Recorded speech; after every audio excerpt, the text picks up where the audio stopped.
And so for our fourth session for today, we are discussing data sovereignty in the age of AI, data policy in higher education.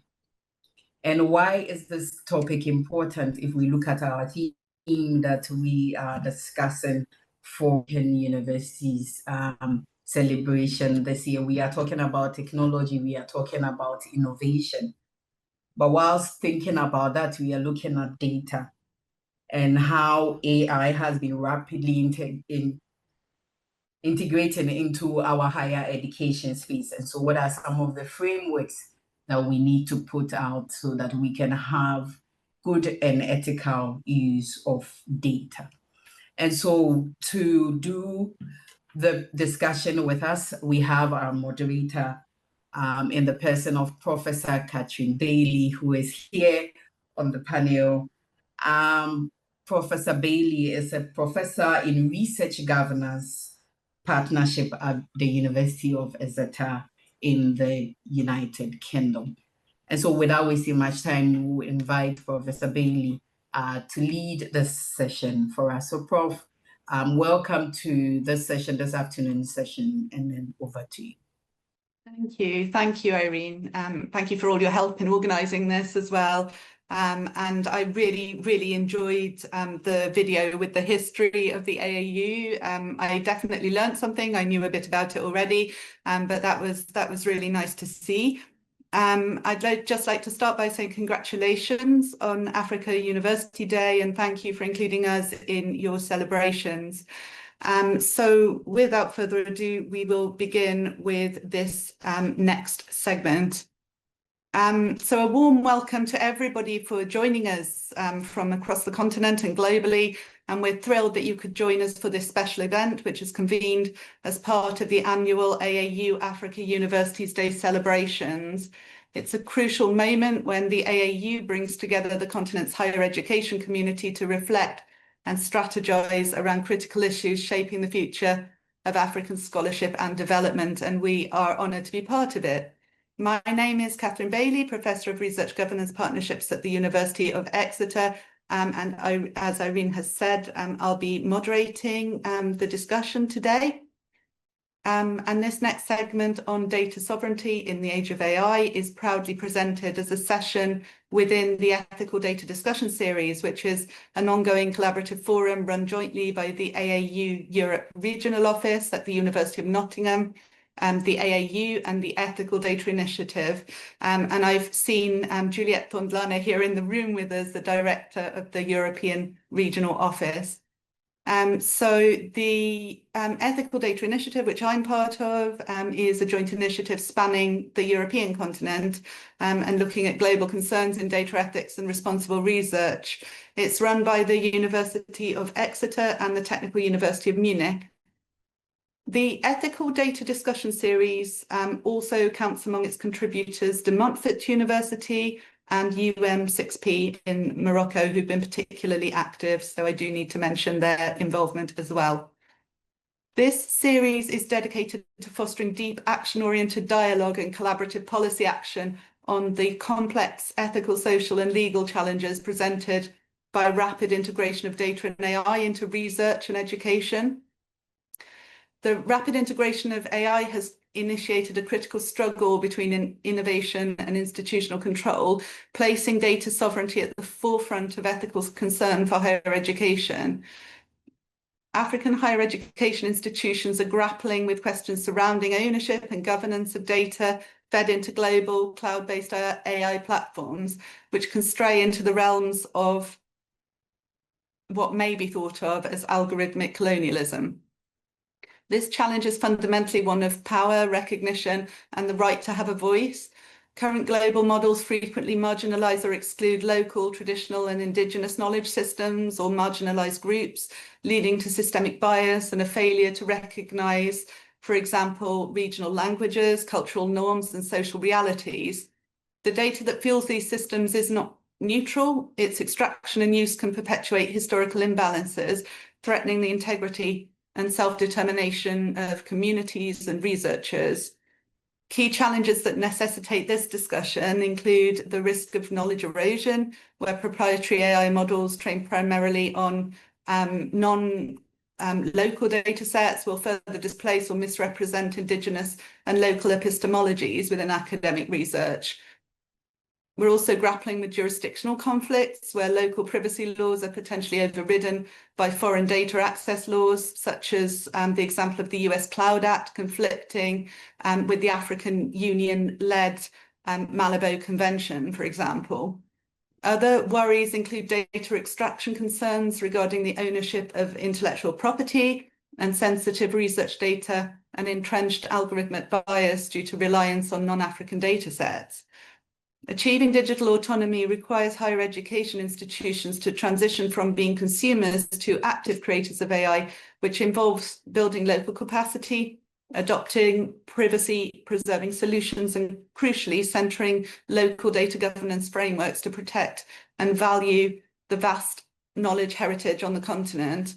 Ultimately, data policy is now a strategic imperative for preserving academic integrity and safeguarding digital and knowledge sovereignty. The experts in this special edition will discuss the ethical mandates and policy frameworks required to achieve digital sovereignty in the face of rapid AI and data technology adoption. Before we move to our panel discussion, a few quick reminders on housekeeping side. The event's being live streamed and recorded. It will be made available on YouTube and AAU TV.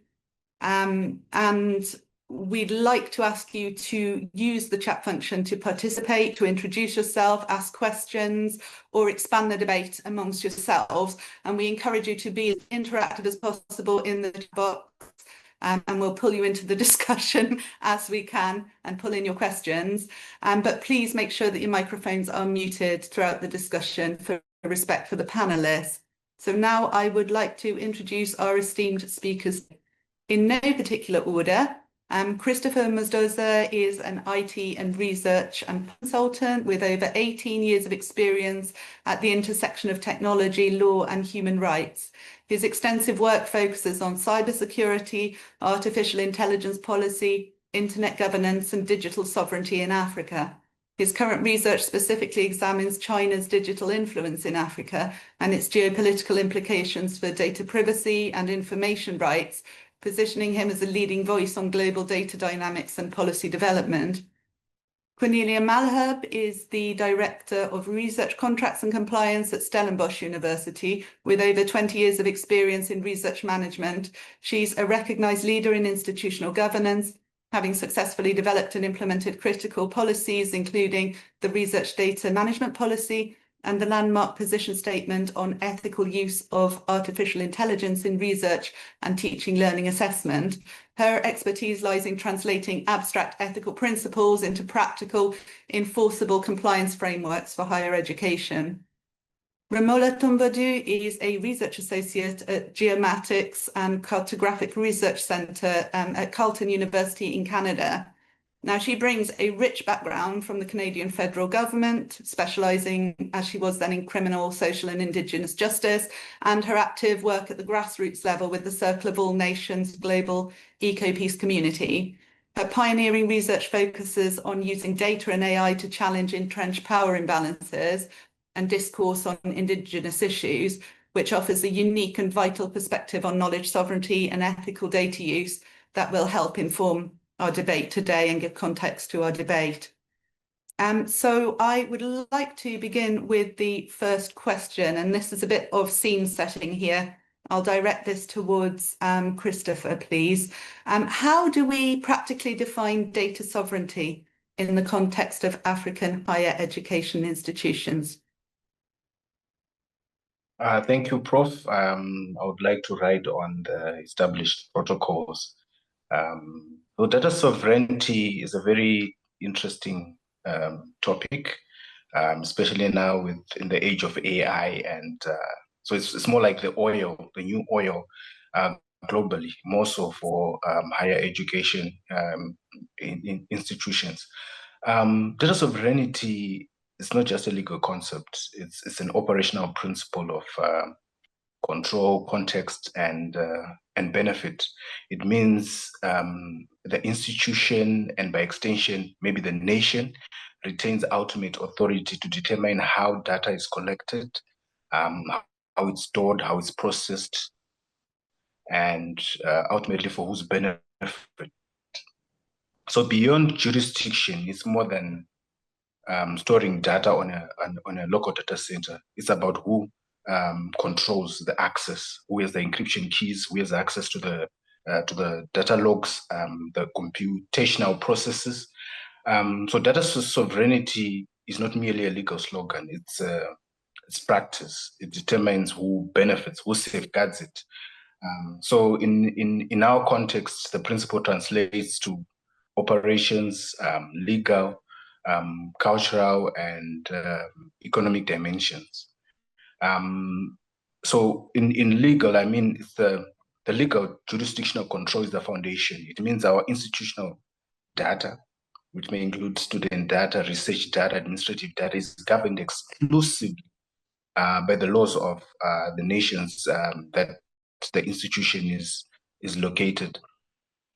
And secondary by maybe regional frameworks, like the Malabo Convention. And it's said that it's still not yet fully ratified by most of the nations in the region, but that the dream would be ultimately if it can be enforced, perhaps that would help a lot in that area.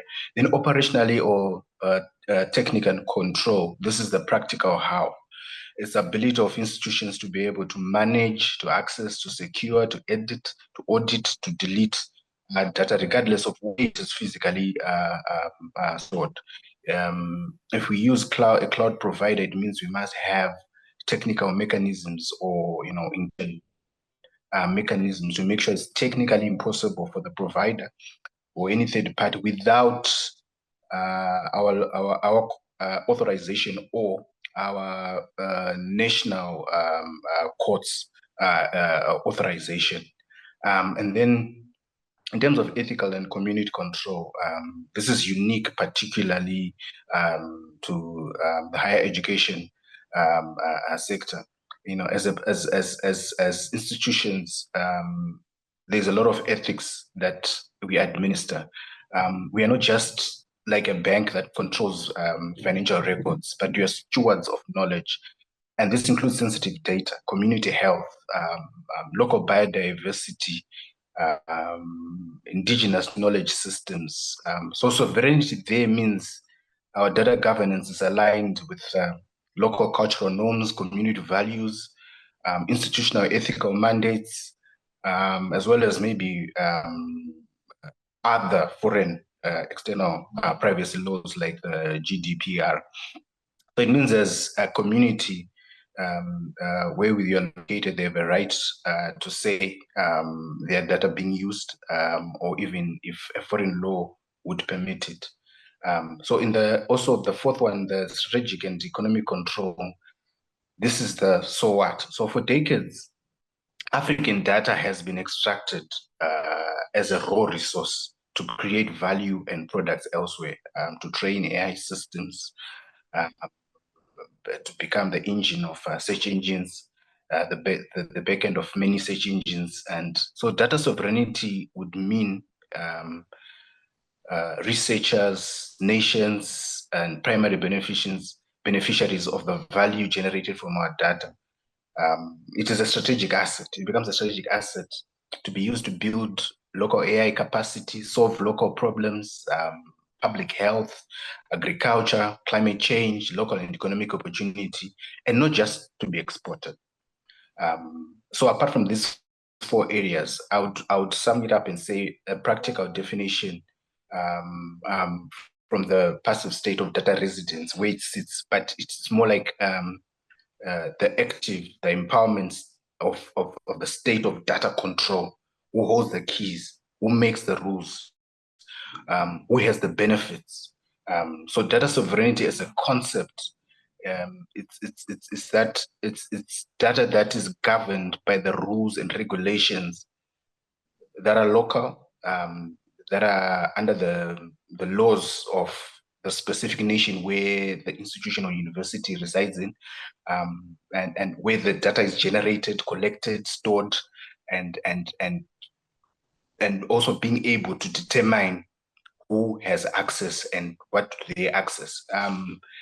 So if we really look and analyze the data that we handle as institutions, we are looking at raw research data. We're looking at lab results. We are looking at payroll systems. We are looking at Wi-Fi data logs. We are looking at HRS systems, student records, and etc. And I think many people here work with university institutions, and they know the implications of some of this data and the impact of some of this data leaking or someone else having a certain control of over that data. So the data ranges to even to metadata. Metadata is especially important because most of the time it's not encrypted. That's your data about data.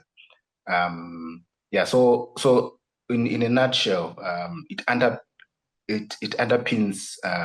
the ability to control access, to control who benefits, to control how it's collected, to control where it resides, and with the hope that even the local laws are the ones that preside over the data ultimately, as the secondary law. I think for now I've shared quite a bit. Thank you, Prof. Thank you very much, Professor Mustoza. You've given us a really, really good background there into data sovereignty and the pitfalls, challenges, and how it affects the general landscape. But I would like to look a little more, because at the Ethical Data Institute, we are really concerned about more marginalised groups and the effect that things like data sovereignty can have. And we're lucky to have Romola Thumbadu here with us today. So Romola, the data is about power, and based work on Indigenous issues. How have you used data and AI to inherent power imbalances and discourse when interacting with different institutions? Can indigenising knowledge support the integration of ethical oversight in policy and practice? And can these ideas inform considerations on data sovereignty and AI in African higher education institutions, and how? Thank you. Thank you very much, Dr. Bailey. Thank you, Kate, for inviting me to participate in this really interesting session, and also in this very interesting gathering of African university professionals. I found some of the morning sessions most interesting to follow, and I'm glad to be looping in some small way to this discussion. I had thought about the questions you were raising for this panel, and I prepared some notes on my story, and I'd like to share that if that's okay with you. Then I'll basically move from that. So I'm looking then to share my screen. And is that okay? Is that...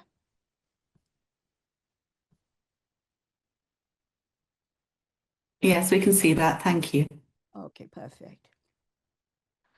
So greetings to all the colleagues out there. I'd like to thank you for inviting me to participate in this important discussion. And at the offset, I must say, I have no great academic or technical expertise in this area. I recently attended a symposium on global data ethics and governance in South Africa and learned about the complexity and range of challenges facing African academics in an unequal world, and of the impressive and innovative approaches to drive beyond, first, the debris of centuries of colonial oppression and appropriation of resources and voice.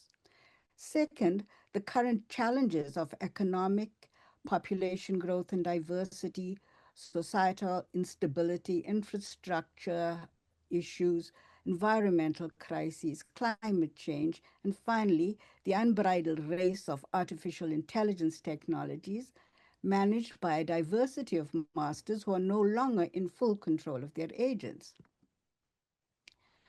On behalf of my late Professor Fraser Taylor, who had been a founding member of the CoData Working Group on Data Ethics, with a particular interest in Indigenous ethics, I discussed FAIR, CARE, and Canada's OCAP principles. And I won't go through them in detail here because I'm sure most of the colleagues are familiar with those manifestations. I also presented Professor Taylor's views on ethics, colonial cartography, mapping Indigenous knowledge, and data sovereignty. Thereafter, I researched work on using persistent identifiers to ensure Indigenous knowledge and cultural heritage preservation was in place. And I note recently that the Indigenous Data Working Group is close to publishing a standard on Indigenous data governance through IEEE. Now, I myself look forward to learning more about your advances in this challenging and quickly evolving zone. And as I understand it, it is extremely difficult to protect data and privacy with AI, and particularly in African countries with reliance on much foreign infrastructures. Universities face serious challenges. Data sovereignty and AI have to be embedded in ethics to support Africa as it takes its rightful place in the global society. I can only contribute to this discussion by sharing my personal approach to advance Indigenous justice in Canada and to raise the profile and power of marginalized voices. I was born in South Africa and studied literature in Canada, and it was the novels of Black South African writer Peter Abrams that enabled me to see that the movement towards liberation there was animated by music.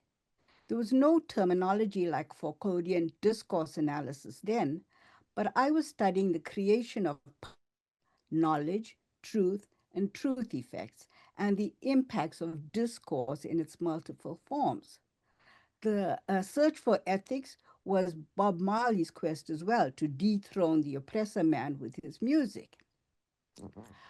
During my formal career, I mostly worked in the criminal justice system, and my search for ethics commenced there. In the 90s, I realized that a decade of justice inquiries affirmed that Indigenous peoples in Canada were victims of overt and systemic racism. I did work through the country to advance, throughout the country actually, to advance restorative versus punitive justice, and it resulted in some shifts in operations. The hiring of Indigenous peoples in the criminal justice system and prisons, the cross-cultural training, the establishment of Indigenous healing lodges rather than prisons. But I also learned the limits in challenging institutional structures and creating substantial change. Much overrepresentation of Indigenous peoples in prison continues, as was indicated in the report yesterday in Canada of our correctional investigator. But during that work period, I met Indigenous chief, activist, and spiritual leader William Commanda, and learned about his efforts to challenge colonial control from the 1940s. He was 84 years old at the time that I met him. I thereafter took early retirement from my promising career in the federal government to support his Circle of All Nations work, and I did this pro bono for the next 15 years till his death in 2011. We both focused on one, centering Indigenous peoples in their homeland, two, shifting the established discourse about Indigenous peoples, which had kept them on the lowest of the totem pole structures over centuries, and three, contributing to systemic cultural change.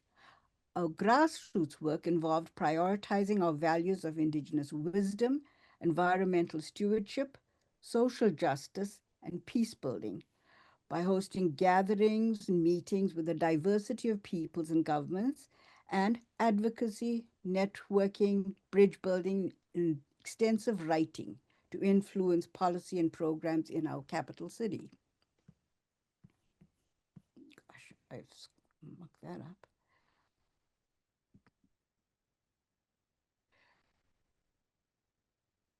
We wrote letters, activity reports, issue papers and blogs, and we developed our database of communications.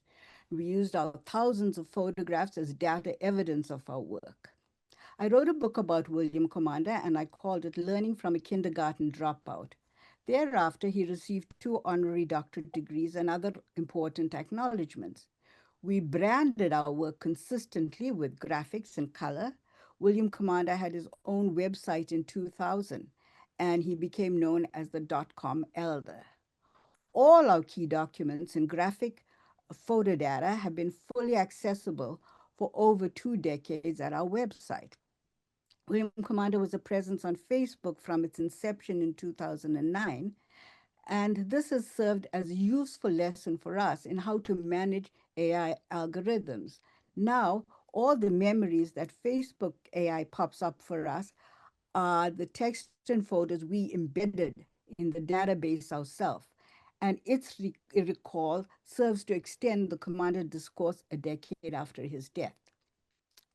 A few years ago, I printed a few of the Facebook past books as data evidence of our work. I show it to you here. And, and it captures our discussions of critical issues of the past decade. And we did that kind of sharing in order to shift consciousness and draw attention to the issues we thought were important. I did my doctoral and postdoctoral studies on William Commander, and I included his name in all our papers. Thus, he was not disappeared under terminology like traditional knowledge.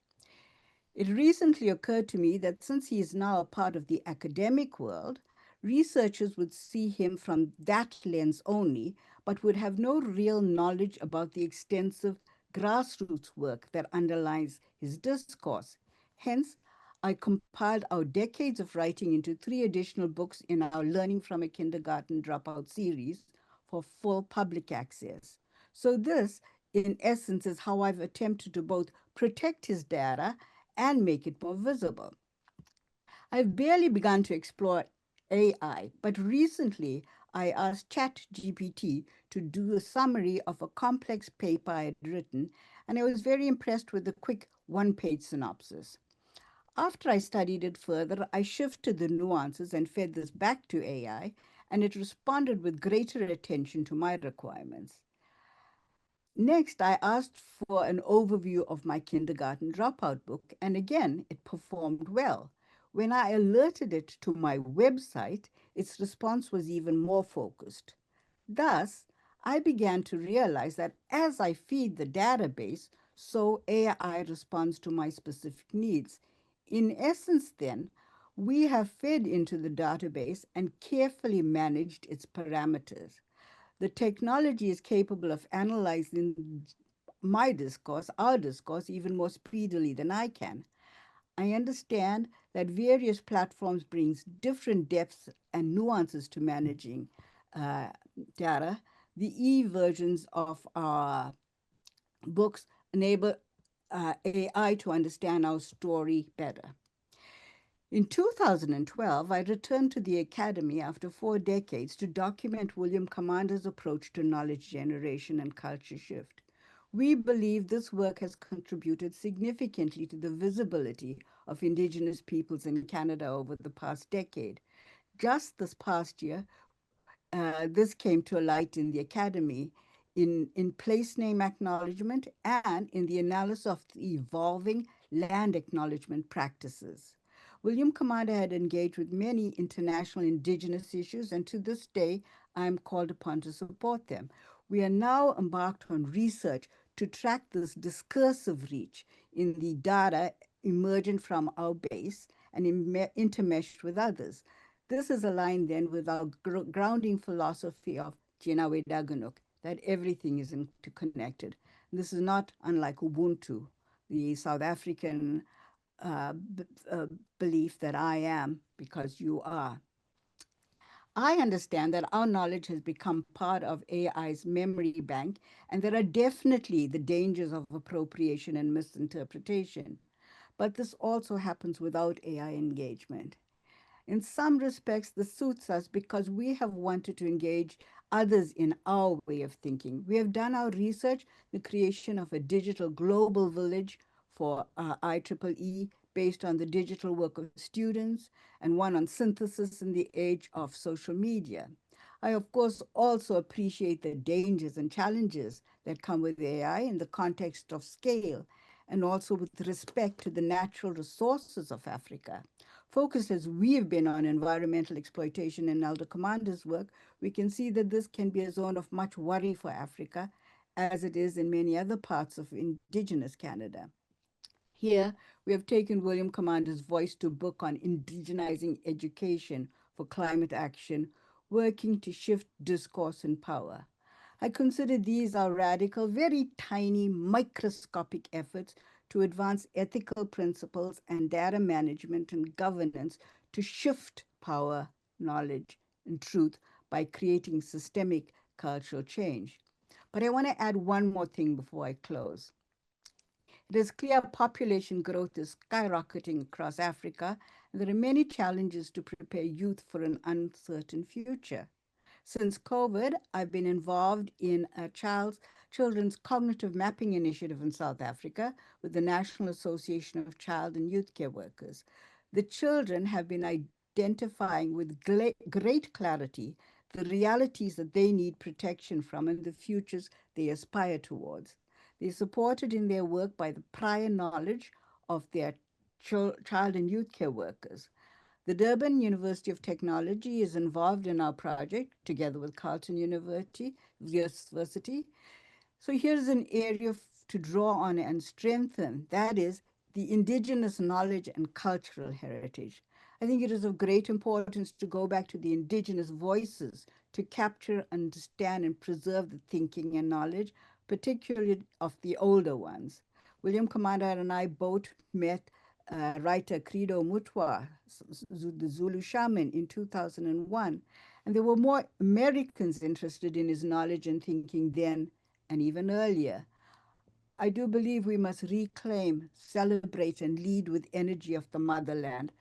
I commend the advances I've already heard to manage data sovereignty and to develop African AI infrastructures. And I wish all in the best in the journey forward. So thank you very much for your patience with this somewhat unusual presentation in the scheme of the overall concerns that I truly also understand. Thank you, Kate. No, thank you. Thank you, Romola, for sharing your story and kind of how you or your journey really to understanding data sovereignty from, there we go, audience appreciation. Everybody's clapping. So thank you for sharing your story and your perspective. It's really fascinating how your work highlights the sort of paucity of involvement really from I guess marginalized groups and indigenous people within the digital space, and all of the thought that you put into how to package that, how to make that relevant, how to make it visible as well. And I think that there's really quite a lot that we can all learn from that. And that certainly kind of gives context to the really sort of specific and special challenges that come with that. So thank you very much. And I particularly love the idea of Ubuntu, that all and everybody, and also a little bit curious that that's been taken up by a technology platform as well. But thank you very much. Thank you very much. So I'd like to go back to Christopher now and bring it back to sort of AI, cloud-based services. So when a higher education institution uses an AI or cloud-based service, where does that legal data sovereignty actually reside?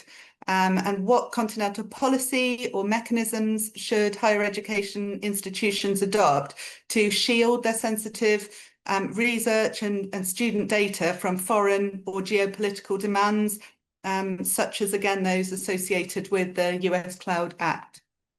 Please. Thank you. Thank you. That's an interesting question. Maybe I can suggest an exercise that we can do after this webinar. If you type in your browser history.google.com, and then you log in with your Gmail account, you'll see all your history, the things that you've searched for, and the websites you've accessed, the YouTubes you've watched, and anything that is Google related that you have done and how you've used the phone, your phone. And even if you do maps.google.com, you'll be able to see history of where you have been. I'm giving this background just to show us how I'll be able to put in the address after I just make my submissions. Let me just say what you will see. What you will see is from the time you started to use Google with your Gmail logged in. I'm sure all of us will have a Gmail. If you use an Android phone, you've got a Gmail account. And that shows you the power of cloud. To Google's defense, you do have some form of sovereignty. You can delete. Thank you, Catherine, for sending that link. You can delete specific entries, but you don't know how much backup that the provider has. A lot of this is with it's not within our power, because where the headquarters of Google are, there are other laws that are there that control the cloud service providers. Like you rightfully mentioned, the US Cloud Act is an example. It gives authorities power to demand data from US-based companies like Google, like Microsoft, Amazon, which are very popular, which are being used by many universities to provide email service, to provide, a lot of applications. A lot of our platforms run on that. And so the US cloud service, even if the data center is in Joburg, a university in South Africa might be fooled to think that a Microsoft server in South Africa is controlled by the laws of South Africa only. But before complying with the laws in South Africa, the POPIA Act, the Cloud Act, it gives authorities power to demand, the US authorities the power to demand data, regardless of where it is practically located in the world. As long as it's owned by the institutions in America, they have to comply with those laws. There are other laws like FISA, Foreign Intelligence Surveillance Act, that also, are applicable to any data that is stored pertaining to people who are non-resident of America, who are not citizens of the US. And so it brings a lot of questions, especially if you look at history.google.com. You see the kind of magnitude of the data that we submit as individuals. Now, when we look, I did try to put a list that's not exhaustive of the kind of data that universities, that higher education institutes deal with on a daily basis. It's a lot, and also the metadata and all that. It's a lot. So legal sovereignty becomes fractured, especially if you're using a provider that is not based in the territory that where you are in. There are a few things that we can do. Like, for example, me being from my cybersecurity, the sensitive emails that I would have, I can encrypt the emails. And that sort of protects me. And I have the encryption keys. So I have the keys to open that email. And I can send a public key to my recipients to be the only one who opens it. A typical example, we always use WhatsApp or Signal. They are supposed to have end-to-end encryption.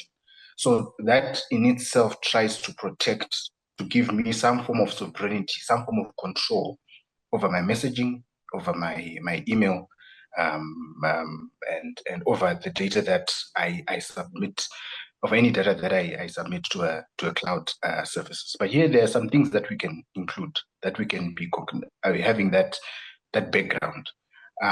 But before I list those, when the Amazon server was down, a lot of border systems were down. A lot of universities suffered.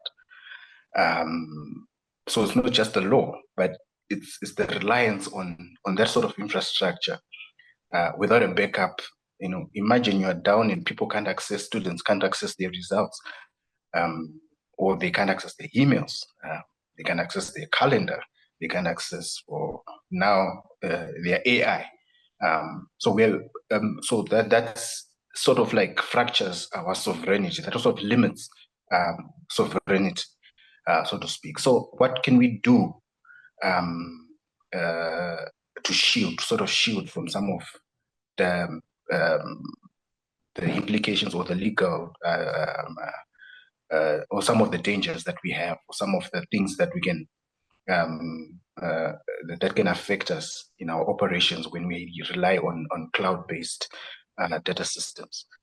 We can, there's a concept that we call hold your own key. That's your hold your own encryption key. You're saying that all the data that you're going to put on that cloud system is going to be encrypted. Like the example that I gave with the PGP key that I use for my emails. It means you encrypt the data. So if there's anything, anyone or any authority that requests that data, they need to have your encryption key to access it. So it means even Microsoft does not have that encryption key. I'm not relying on Microsoft's encryption key, for example, or Google's encryption key, but I'm using my own encryption mechanism. So all they will see is encrypted data. And then we can, in the contract, the other option, the other tool or the other trick that we have in our boxes, having a strong jurisdictional clause to say the laws that will apply. I don't know how much this would work.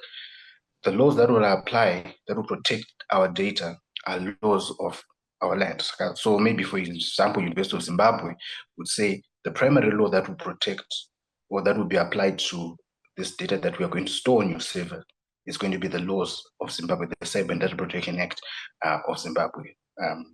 And if we are able to put that in an agreement, that sort of gives some form of legal control. And then data processing and purpose limitation. In the terms of our agreement, we must clearly define what data can be processed, why, and for how long, and explicitly prohibit the use of or any secondary use, data mining, training, or what other use, whichever use the cloud provider might want to incorporate. And then what we can also try and incorporate, this is still on my wish list. I made a hint earlier on when I made my submissions, is that Africa does not have the privilege of having laws that are continent-wide, like the GDPR, which protects the whole of EU. As Zimbabwe or Zambia or Lesotho, or maybe small countries, to be able to convince or to govern, to bargain, even to put such laws or such clauses in their contracts. Perhaps we should now start to advocate for maybe the Malabo Convention and make it enforceable, give it some teeth, and so that when we talk about digital sovereignty, we talk about it from a continental level. We talk about the numbers of the whole continent, the muscle of the whole continent, to say this is what should protect our educational institutions and our populations. And perhaps some of those things, I think, can help us in our contracts or in our negotiation with the cloud-based services. I think for now, that's how I would sum up how we can try to protect ourselves when we have the cloud-based service. Maybe one more that I would add on is try to advocate for standardization in terms of how Microsoft or any of the providers work. It's a lot of work to move from one cloud provider to another. It's a lot of work trying to understand the systems because they're different. They're complex. and it's too technical, and sometimes our skills force do not have the capacity to do that, and therefore we are so dependent and we rely on the cloud service infrastructure.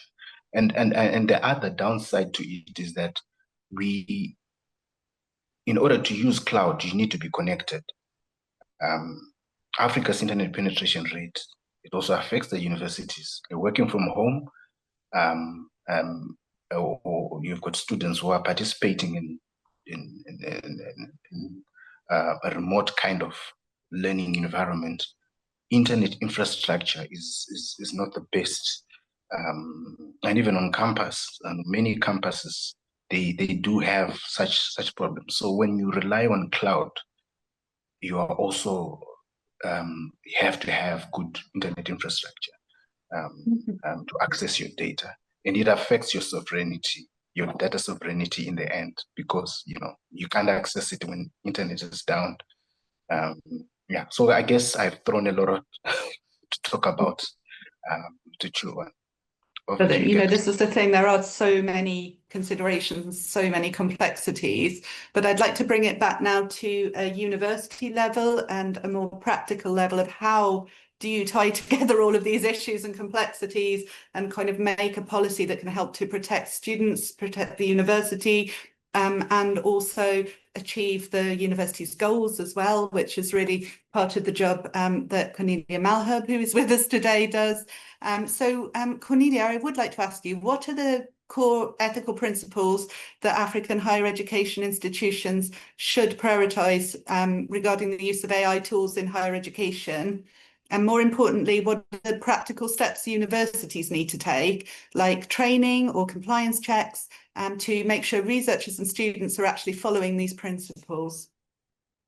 Thank you for the opportunity to speak here, and I feel very blessed to be part of this panel and learning a lot already. There's many core principles that one can address, so it was quite difficult to pick a few. But I think the first one is that of transparency. I think, and breaking the impression that you do something wrong if you use AI. What I mean by that is that we have an approach that you have to declare your use of AI, and I will talk a little bit on that. And while we were busy developing AI declarations for thesis, we tested it a little bit with our students, and we created a checklist with the intention of guiding them so that they can see what forms of use should they declare. Did it help you with idea generation or with content building, or did you use it just for checking your grammar? And they were totally intimidated by that and immediately felt that they did something wrong. So you will never reach transparency if there's a mindset of punitiveness incorporated. So I think it starts with transparency, but with that, connected with that, is building a culture that it is not wrong to use it when you're allowed to use it or your specific case, but it's wrong not to declare. So rather invite people and encourage them to be transparent about the use and rather ask for advice if they're uncertain. So transparency is important to ensure that trust in the research endeavor is not eroded, especially if you use it in your academic study as a student. That erosion is quite critical when it comes to your academic input. To distinguish what is your own versus what did AI create is one of the challenges that's linked to this. So we offer them the opportunity and give them guidance to declare the use of AI, and we are making it mandatory as well, especially if they use it in reports or thesis or publications, conferences. And that is obviously you have to declare the extent that you use it for. As I've already mentioned a few, like ideas generation, whatever the case may be. So to be very clear on what you used it for and your motivation for the use of it. Not just random use of AI without really applying your mind of why you are using it. The second core principle is responsibility and accountability. And this is critical. If you choose to use AI, then obviously you have to be aware of the risks and the challenges, for instance, hallucination. And you have to take responsibility and accountability for verifying the information that you receive, the context in which it is provided, that it actually matches your context of what you want to achieve. And obviously be aware of the biases and all of that built in there. And to understand that AI cannot be accredited as an author and therefore cannot take responsibility for the information provided, and that is your responsibility if you would like to use that. The third one is that what Dr. Remola has mentioned quite eloquently, so I won't go into detail, but it is to think of fairness, inclusion, and diversity, especially in the African context, as this is an African celebration. And be aware, for instance, there was a study done, a few studies, which indicated that ChatGPT reflect mostly Western-centric and male-orientated biases and worldviews. And it's also more gender discriminatory, things like that. And I think Dr. Remola did an excellent job to create more awareness around this core principle. How to address that in your study and to overcome those biases, I think that is a challenge. If we can have some examples, because we all say to our students, make sure that you mitigate for that, but how to do that, that is a challenge. And if you will allow me just a brief fourth one, the academic and scientific integrity, which goes with the trustworthiness of your research. I think we all understand that AI can make it more productive, can help a student, for instance, but the erosion of the scholarly deep thinking and deep learning is also a big concern. And losing your voice and authority to grapple with a difficult topic, to go through the hard work, to understand the fundamentals, and to actually speak with confidence. So if a student, a master's student, or a doctoral student only use AI to generate ideas and to put content together, they will not have the confidence and the authority really to talk about that topic. So the loss of your scientific voice is another concern, and that is where academic and scientific integrity is quite important. So the second part of your question was around practical steps for us. I've listed a few here. Training and AI literacy is obviously quite important, and raising awareness around the risks of using it and how you can mitigate, for instance, taking cognizance of the biases or the hallucinations that we have seen a few cases of. And then the resources and support. What's quite important, what I found in our own institution is I've met people in this institution support service that I've never worked with before. And that was the case with the research data management regulations and with other policies. So breaking those institutional silos is really critical.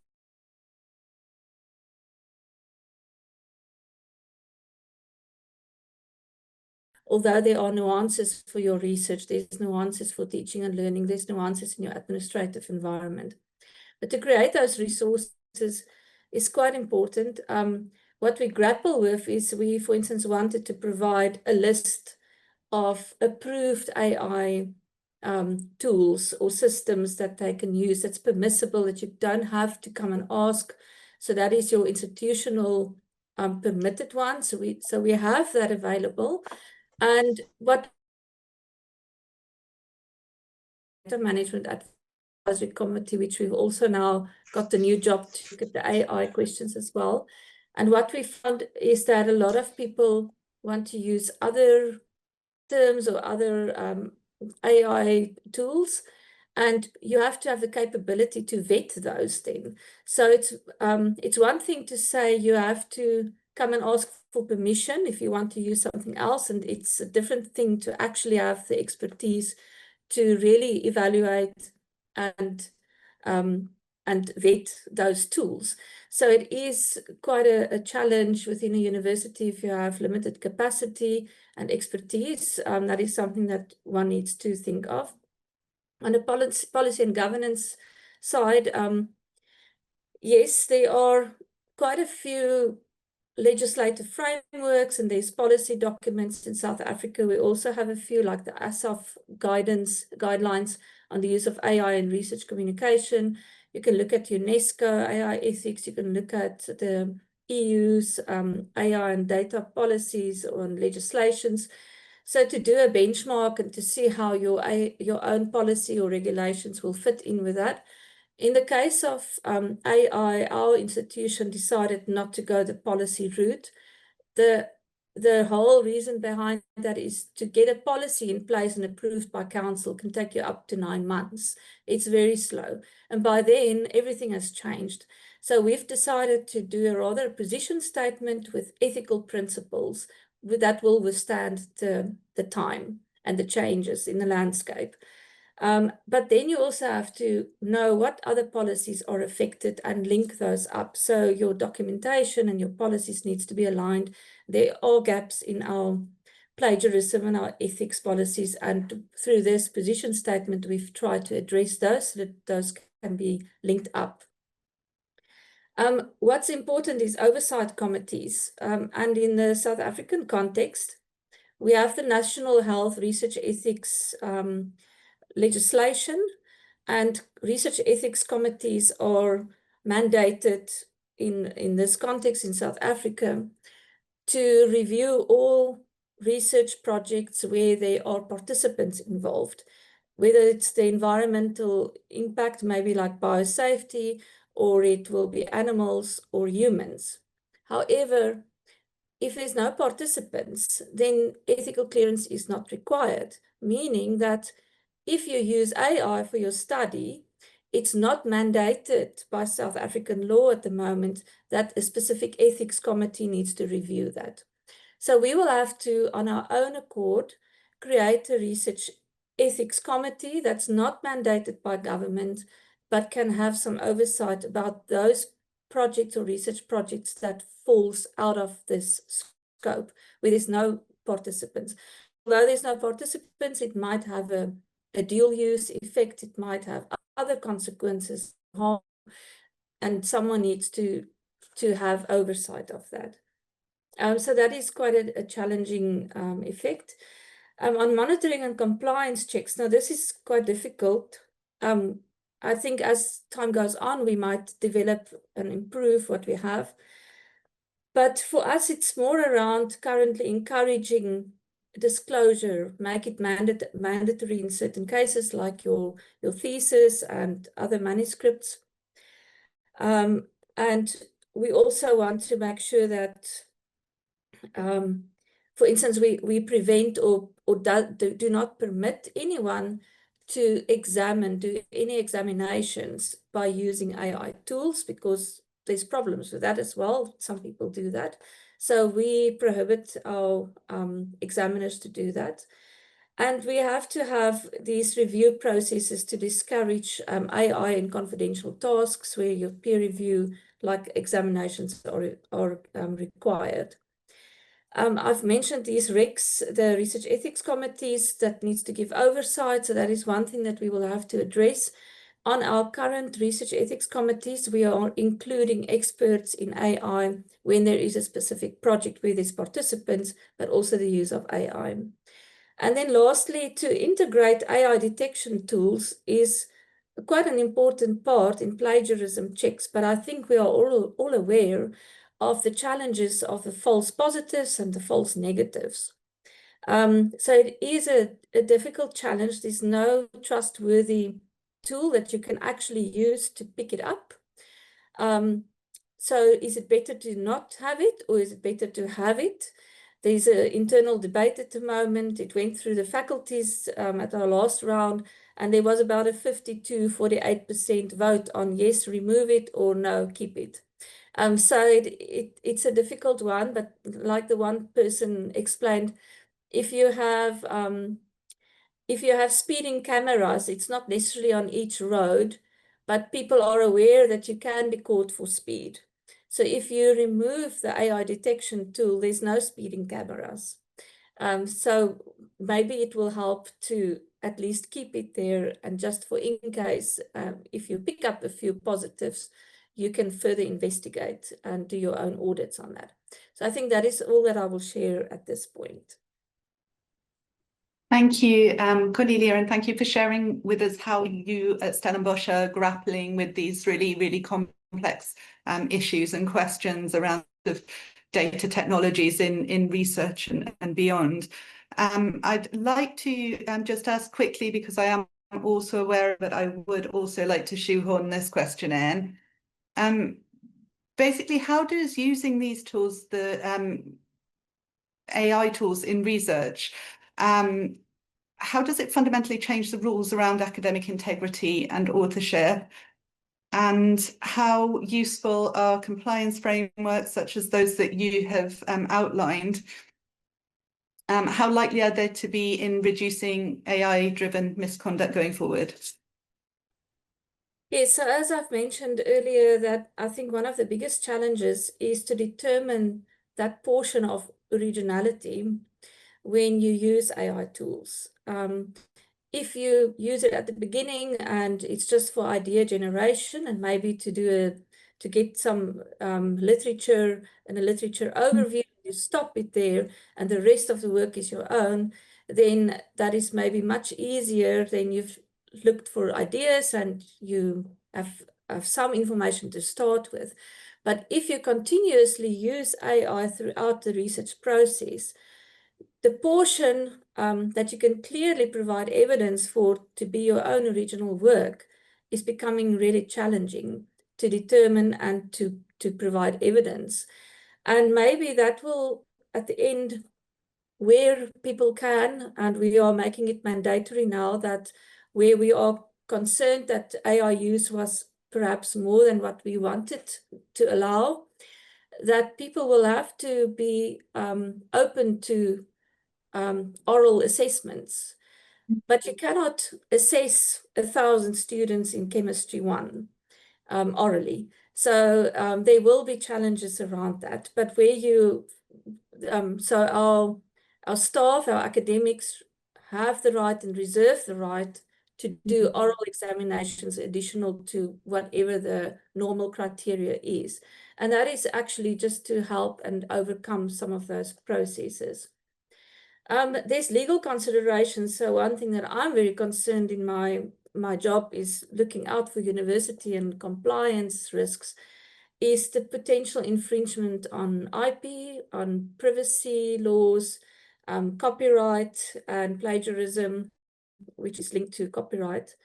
So to inform our staff and students on thinking about these difficult, complex situations. And I've been thrown a few questions that I really had to struggle to answer myself. So it is good if people ask questions, that at least is a sign. And then again, the verification of sources and validation of the context. So I think a lot more effort will go into explaining to students how important that part is, and how to make sure that they can understand it within the context of their own study. And as I've mentioned earlier, that deep learning and learning to speak with authority through that form of deep learning, we might see a slow regression of that if we don't take certain actions.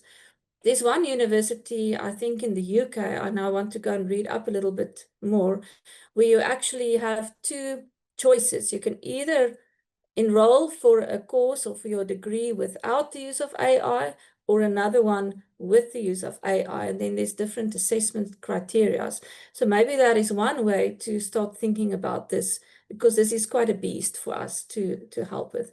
And then obviously it's critical for supervisors and for faculties to develop an understanding of what can be achieved in their specific discipline. If you allow certain AI detection, you need to be able to also monitor and understand and make sure that you can keep track of that if you're required to do that. Yes, There's no trustworthy detection tool, and a lot of people has approached us on what they can do in terms of that. And I don't think there's an easy answer for that. So that is just how I think the world is changing in this context. Thank you very much. And it does seem like a big beast to grapple with, as you've said yourself, absolutely. So I'd like to zoom out again to the bigger picture, if we may, and ask Christopher now about the push for digital autonomy, which often involves seeking alternatives to Western big tech. So how can policy frameworks be designed to ensure that adopting new technologies or infrastructures from non-Western global powers doesn't just create a new form of data dependency or algorithmic colonialism? And what are the key policy indicators of genuine sovereignty? And I'd just like to point out that we are towards the end of the session. So if we can squeeze it in, please. I'll try. Thank you. Thank you.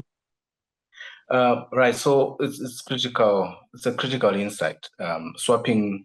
I hope you're not swapping a digital master to another, from Silicon Valley to Brussels or to Beijing. If we're doing that, we're just changing the data colonizer. Genuine digital autonomy and sovereignty are about avoiding any form of vendor lock and dependency. So I would say the policy framework must ensure that they have these three pillars: mandate open standards and interoperability. It's a mouthful, eh? Interoperability. That means that this is the single most important defense. The litmus test should be, I should be able to change from vendor X to vendor Y, or practically example, I should be able to change from Microsoft to a local ISP, or even to Gmail within maybe a week or 2 weeks, something that's reasonable. If I'm not able to do that without paying exorbitant fees, then we are not autonomous. I mean, I'm talking about maybe your learning system, LMS, or your email system for the students. So why does this matter? This prevents what we call vendor lock. That's where our core processes become so entangled in one company and one technology, and so it can become very impossible to function. And then number two, maybe our institutions must prioritize skills transfer and build local capacity. The contracts that we have with the vendors should include that. A bad policy would have we will be buying a black box, a solution that requires only foreign consultants to be able to transfer or to be able to do certain to tweak certain features. A good policy weighing in on procurement contract would be based on a commitment to train local staff or to co-develop, some of the features and that are required by faculties, and if possible, also share source coding for audit purposes, transparency, and also to be able to make sure that the different departments within the institutions are able to modify, and then require full algorithmic transparency, especially when you're using AI in public services, like if your university is using AI in admission systems or student financial aid. So the policies must we should be able to go back and track the algorithms to see what happened, especially when there's a complaint. Someone says, no, maybe I was excluded. Earlier when we were talking about chat GPT biases, someone might want to relay a complaint and say, look, you're only admitting male students of a certain locality. So we should be able to audit the systems. So key indicators of genuine sovereignty in this context is portability. Number one, can we leave the vendor easily and affordably to a local one or to a different one?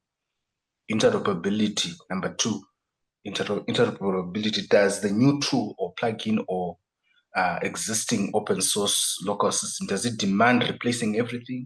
Can we change an aspect of it? etc. And then number 3 would be local innovation.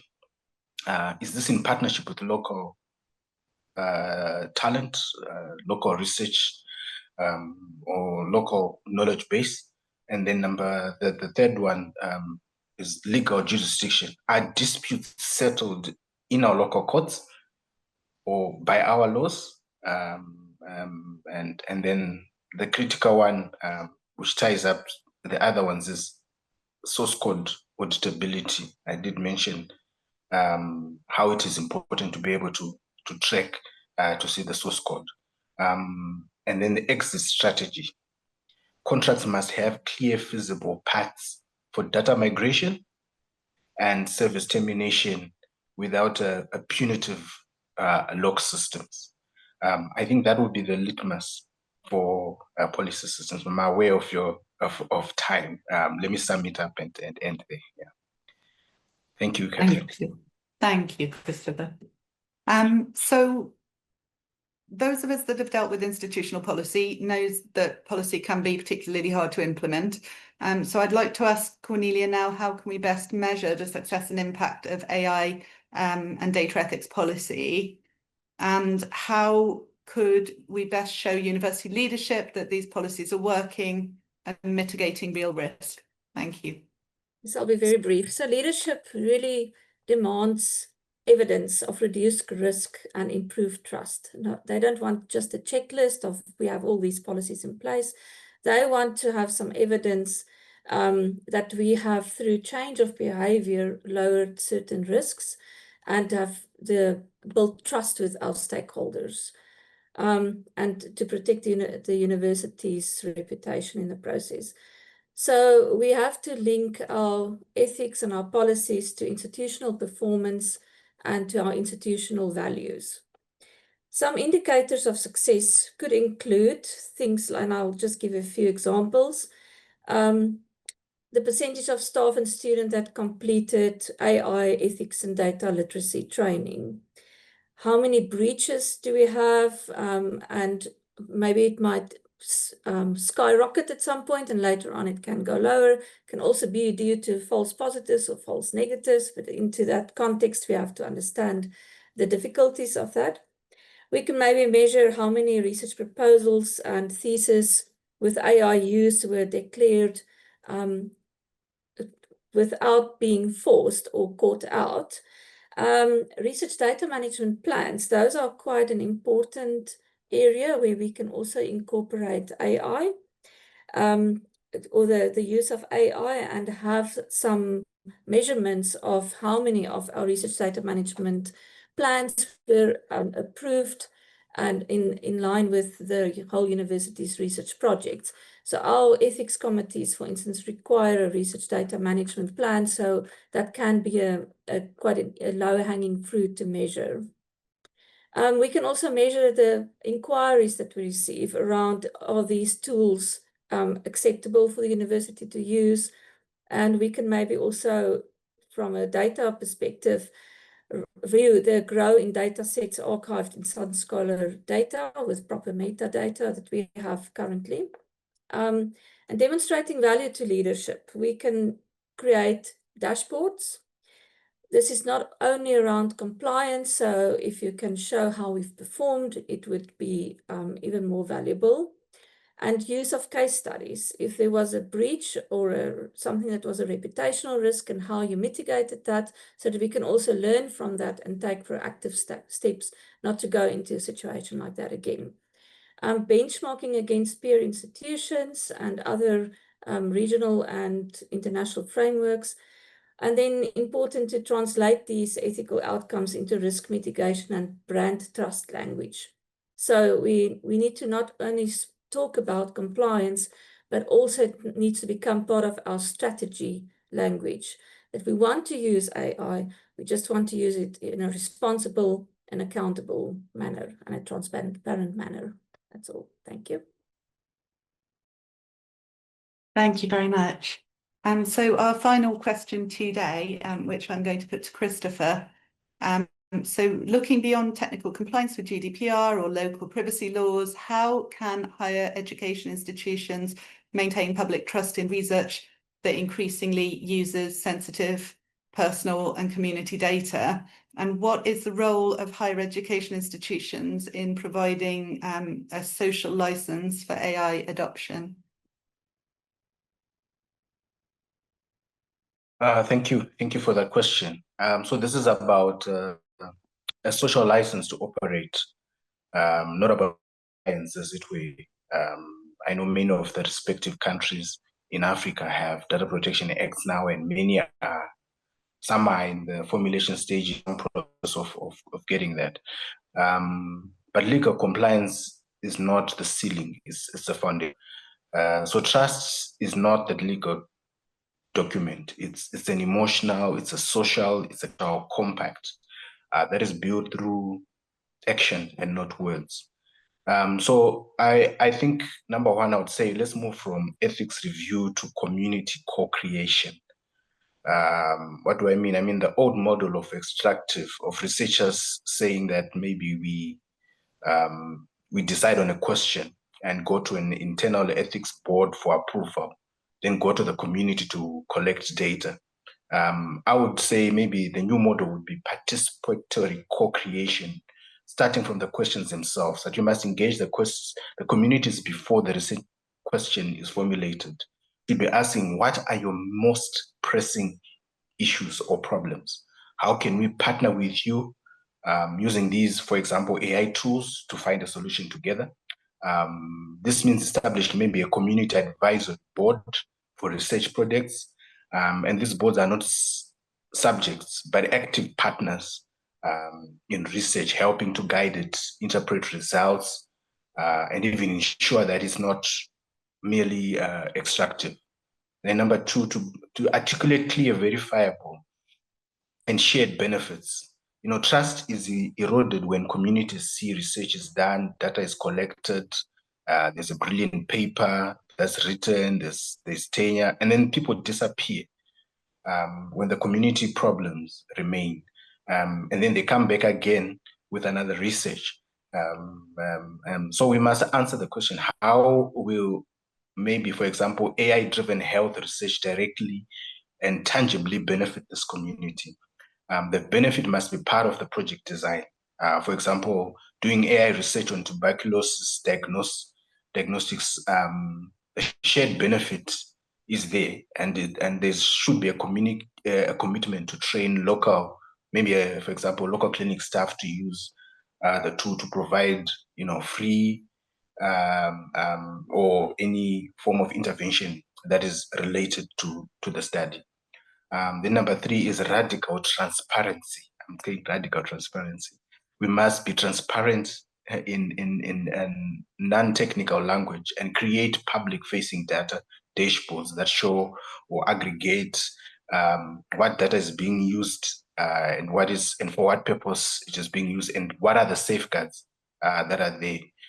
We must establish clear, visible, and culturally appropriate mechanisms for recourse.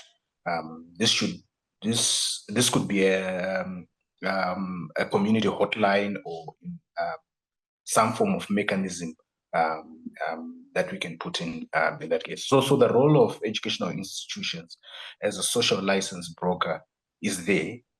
There's respect already within most communities in Africa. I think they still have that trust. So stewarding that public trust and leveraging on that can help, you know, change from the norm and you know and move forward to something that is more of a partnership than looking at community as a subject. I know I'm aware of time. Let me end there, Catherine. Thank you. And that was a brilliant note to end on. I'd like to say a massive thank you to our audience for being here today, and thank you for all of your very rich contributions there in the chat and sharing and taking part in this debate. There's a few takeaways actually that, you know, I'm taking away anyway, but I'd like to share them with you quickly before we go. So there's the homework there that Christopher gave us, which I'll absolutely be looking at straight after logging off. So the history.google.com, the link was there in the chat, and just having a look at how all of this data is stored and kind of really considering the pitfalls of these data technologies and the information that they store on us and what that really means for our own personal data sovereignty. And then there's the takeaway of we're not just banks of data, Christopher said, that data sovereignty, at least to him, and I think I can agree with that, means that we're stewards of our own data, and it means we're the primary beneficiaries of the profits of our data. I really loved what Cornelia shared with us around her work at the Stellenbosch University. And I've lost the list here. Here we go. And the challenges that they are overcoming at the moment. So transparency, accountability, and scientific and academic integrity, and how to get on top of those, marry them together and mitigate the risks. So she talked to us about training in AI literacy, looking at risks and responsibilities, and providing the right resources and support at university level to try and overcome these complicated difficulties that can really feel quite overwhelming. So I really appreciate how you summed that up for us and broke it down into its parts. And finally, of Dr. Thumbadu, we are really grateful to have you with us. The concepts that you introduced to us were really eye-opening, and kind of I'm very aware of the challenges. No, excuse me. I'm very aware of the challenges that marginalised groups do face in the digital landscape, but it was fantastic to view that through the lens of Indigenous groups and how difficult it can be for them to access these tools really that are essential to the progress of humanity, really, whether we want them to be or not at this point. So I would like to say thank you to our colleagues behind the scenes who have been an absolutely massive help in organising and operationalising the events. So thank you to Irene, Comfort, Agiman, Ransford, Felicia, Larry, and I'm sorry if I'm missing anyone out, but thank you very, very much. I'm dropping a little link in the chat here. This is a shameless plug for the Ethical Data Initiative Town Hall that will be going on later this month. If you'd like to find out a bit more about what we do in the intersection of data ethics and societal responsibility, then you are more than welcome to come and join us there, or look around the website and get involved in our activities in any way that you wish. Thank you very much, and I wish you all a good day and a very joyful celebration of Africa Universities Day. Irene. Yes, thank you very much, Catherine, for this excellent moderation. Thank you to the panelists for giving us insights. I think that I agree with you with the notes, especially from Cornelia. I also have with me here transparency, responsibility, and accountability. I think that it really speaks to data sovereignty and how we can manage data even as a continent. I also heard of the Malabo Convention. This is the first time I'm even hearing that. And so it has been an insightful conversation here. But what I wanted to say is that the data sovereignty is just about empowering us to control, to have control, benefit, and also govern our data. And so thank you so much to our panelists for this insightful discussion. We are grateful, Catherine, for bringing the team together.